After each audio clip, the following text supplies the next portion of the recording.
யோக ஞான சித்தர் ஓம் ஸ்ரீ ராஜயோக குரு சரணம். ஆத்மா பரமாத்மான்னு ஏன் பிரித்து சொல்கிறாங்க அப்படின்றதுக்கு முக்கிய காரணம் இருக்குது. ஆத்மா என்பது நமக்குள்ளே இருக்குது, பரமாத்மான்றது உலகம் எங்குமே நிறைந்திருக்கிற இறைவனை குறிக்குது.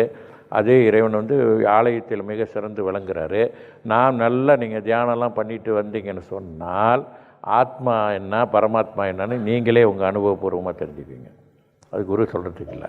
நம்ம ஆத்மாவும் பரமாத்மாவும் எப்படி இணையுது, எப்படி இறைவனோட தொடர்பு கொள்ளுது அப்படின்றத நீங்களே தெரிந்து கொள்ளலாம். அது குருவே நேரடியாக அனுபவப்பட்டிருக்கேன், என்னோடய அனுபவமே இருக்குது. இப்போ எல்லாம் சொல்கிறான் இறைவன் நமக்குள்ளே இருக்கான் அப்படின்னா, அப்போ நமக்குள்ளே இருந்தால் இப்போ ஆலயத்தில் எங்கேயுமே இல்லையா அப்படின்றது கிடையாது. இறைவன் ஒருத்தர் இருக்கார், இந்த உலகத்தை ஆழ்ந்து கொண்டிருக்கு, இறை சக்தி ஆலயத்திலும் அது மிக சிறப்பாக இருக்குது அப்படின்றது நமக்கு தெரியும்.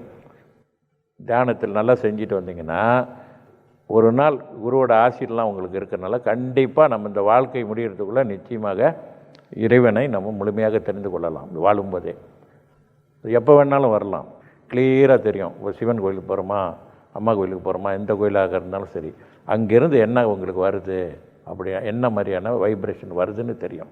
அப்போ நமக்கு தெரியும் ஆத்மானா நமக்குள்ளே ஒரு ஜோதி இருக்குது, பரமாத்மான்ற ஒரு ஜோதி இருக்குது அப்படின்றது நமக்கு தெரியும். அது அனுபவமாக நீங்கள் தெரிஞ்சுக்கும் போது தான் அது மன நிறைவை கொடுக்கும். யோக ஞான சித்தர் ஓம் ஸ்ரீ ராஜயோக குரு சரணம்.